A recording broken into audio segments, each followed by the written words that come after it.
नमस्कार दोस्तों, आज का टॉपिक है निर्णय समीकरण। ये सबसे इम्पोर्टेंट टॉपिक है। यदि आप इसको पढ़ लेते हैं तो आपका ये जो 4 नंबर है ये फिक्स हो जाएगा, क्योंकि ये चैप्टर 2 केमिस्ट्री में पूछे जाते हैं और हमेशा पूछा जाता है। ये सबसे इम्पोर्टेंट टॉपिक है। इसको आपको तैयार करना आपके लिए बहुत ही बेहद ज़रूरी है। ठीक है, आप इसको तैयार कर लीजिएगा। चलिए मैं आपको बताता हूँ आसान शब्दों में। देखिए, निर्णय समीकरण क्या होता है। निर्णय नामक एक वैज्ञानिक थे जिन्होंने इलेक्ट्रोड विभव ज्ञात करने के लिए एक समीकरण दिया था। ठीक है, इनकी परिभाषा एकदम आसान भाषाओं में है। आप लोग लीजिएगा, निर्णय समीकरण। ठीक है, नेर्निश नामक वैज्ञानिक ने इलेक्ट्रोड विभव को ज्ञात करने के लिए एक समीकरण दिया जिसे नेर्निश समीकरण कहते हैं। ठीक है, चलिए मैं आपको बताता हूँ कि इलेक्ट्रोड क्या होता है और इलेक्ट्रोड विभव क्या होता है। ठीक है, मैं आपको नए पेज बताता हूँ। देखिए, ये एक विलयन होता है, कोई लवण का विलयन होगा। ठीक है, ये लवण का विलयन होगा। इसमें 2 इलेक्ट्रोड होते हैं। ठीक है, एक इलेक्ट्रोड ये, एक इलेक्ट्रोड ये। इसमें देखिए, एक होता है कैथोड, ठीक है, और एक होता है एनोड। ओके, कैथोड पे जो होता है माइनस होता है, एनोड पे प्लस होता है। और आपको ये पता होना चाहिए, कैथोड के साथ कैथोड पे क्या होता है, अपचयन होता है। ठीक है, और एनोड पे ऑक्सीडेशन मतलब ऑक्सीकरण होता है। ठीक है, एनोड पे जो होता है ऑक्सीकरण होता है। ओके, ये आपको पता होना चाहिए।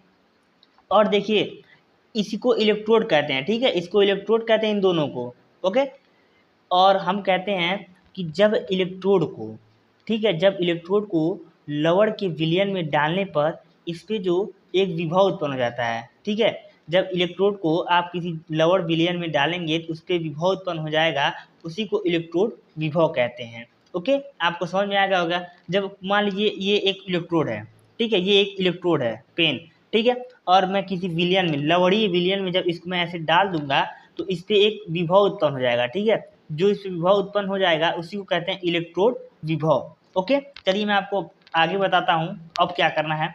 ठीक है, मैंने आपको बता दिया इलेक्ट्रोड किसे कहते हैं और इलेक्ट्रोड विभव किसे कहते हैं। ओके, समीकरण इसका है कि m पे n मतलब ये होता है सांद्रता, ठीक है, प्लस Ne इलेक्ट्रॉन, ये जो दोनों मिलेंगे तो ये क्या होगा, m सॉलिड अवस्था में या पुनः अवस्था में अपने आ जाएगा।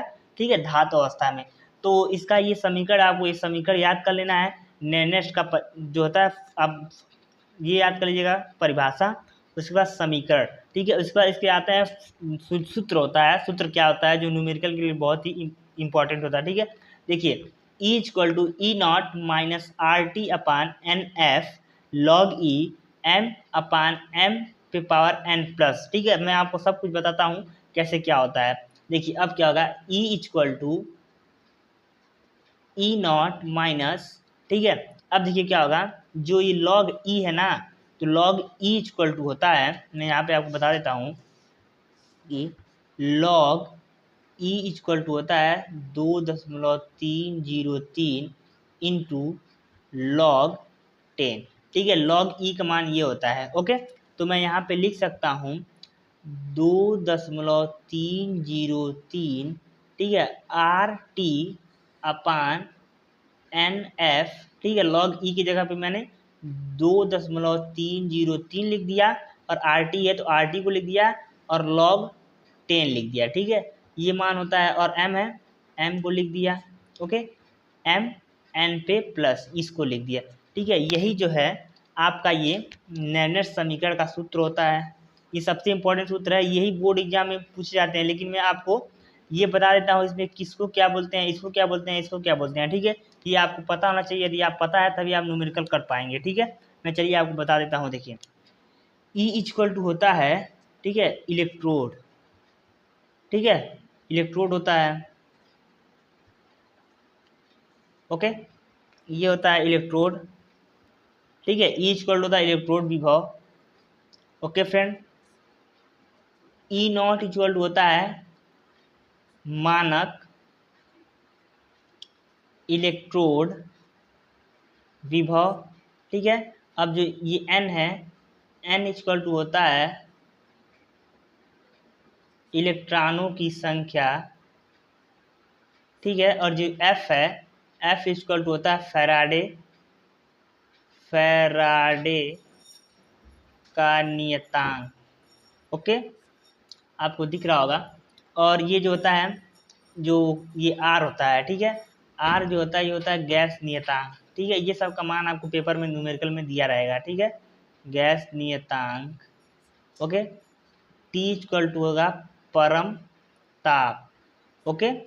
और यहाँ पे जो m है, एक जो m है इसको धातु बोलेंगे, और जो m पे n प्लस है इसको बोलेंगे धातु की सांद्रता, ठीक है। मैंने आपको बता दिया ये सूत्र है, ये टोटल, और इसमें किसको क्या बोलते हैं ये अभी आपको बता दिया, परिभाषा बता दिया, और इसके समीकरण भी बता दिया। मैंने सब कुछ बता दिया। यदि आप इसको अच्छे से पढ़ लेते हैं तो आपका 4 नंबर फिक्स हो जाएगा।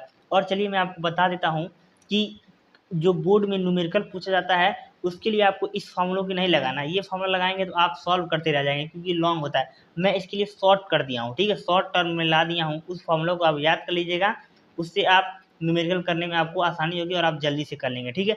चलिए बता देता हूँ कैसे होगा वो, ओके। देखिए उसके लिए क्या है, आपको ये होना चाहिए, ये आपको फॉर्मूला पता है जो मैंने अभी लिखाया है, E equal to E0 minus 2.303 RT upon NF, ठीक है, log 10 M equal to M पे पावर N, ये ठीक है। मैंने आपको ये फार्मूला लिखाया है, दिख नहीं रहा था, सॉरी। तो अब आप लोग इस फार्मूले को अच्छे से देख लीजिए। ये फार्मूला है, मैंने आपको पीछे बता दिया है, ठीक है। इस फार्मूले को आपको लिख लेना है। तो इसको आपको पेपर में नहीं लिखना है। यदि आप इसको लिखेंगे तो आप सॉल्व करते रह जाएंगे, RT किसका मान कहाँ रखें। इसको लिए देखिए क्या होता है, जो R का मान होता है वो होता है, ठीक है, उसको R का मान जो होता है सबसे इम्पोर्टेंट मान है 8.31 होता है, ठीक है, R का मान। और T का जो मान होता है वो होता है 298 केल्विन, ये फिक्स मान रहता है, ठीक है। इसमें इन सब का मान फिक्स रहता है। और F का जो मान होता है, फैराडे का नियतांक 96500 कूलाम होता है, ठीक है। आप जब इन तीनों का मान इसमें रख देंगे, ठीक है, और ये मान बदलते नहीं, ये फिक्स मान है, ठीक है, यही मान हमेशा रहेंगे, ओके। तो आपको हमेशा के लिए यही मान रहेंगे। तो आप जब इन सभी का मानों को इसमें रख देंगे तो ये आएगा, और आपको यही याद करना है न्यूमेरिकल के लिए, E equal to E0 minus 0.591, ठीक है। आपने इसका मान रख दिया, इसका मान रख दिया, इसका मान रख दिया, ठीक है। तो जब इन सभी का मान रखेंगे और इससे गुणा करेंगे तो आपका ये आ जाएगा, ये माइनस का चिन्ह माइनस हो जाएगा, 0. यहाँ पे 0 हो जाएगा, ठीक है, यहाँ पे बीच में 0 हो जाएगा, रुकिए मैं लिख दे रहा हूँ 0.0591, ठीक है। आपको दिख रहा होगा 0.0591, नीचे n है, n लिख दीजिएगा, ठीक है। और इधर का जैसे वैसे ही लिख दीजिएगा, ठीक है। log 10 m equal to mn plus ये, ठीक है, यही है। आपको यदि न्यूमेरिकल सॉल्व करना है तो इसके लिए आपको ये फॉर्मूला याद करना है, ठीक है। न्यूमेरिकल के लिए आपको ये फॉर्मूला लगाना है। और जब आपको निर्णय समीकरण पूछेगा किसका क्या मान है, समीकरण का सूत्र लिखिए, सूत्र में किसको क्या बोलते हैं, आपको ये नीचे वाला जो मैंने ये फॉर्मूला आपको बताया हूँ ये आपको लिखना है, ठीक है। और जब भी आपको न्यूमेरिकल सॉल्व करना रहेगा आप इस फॉर्मूले का यूज करिएगा, ठीक है। वीडियो अच्छी लगे वीडियो को लाइक कीजिएगा, चैनल को सब्सक्राइब कीजिएगा। धन्यवाद, राधे राधे।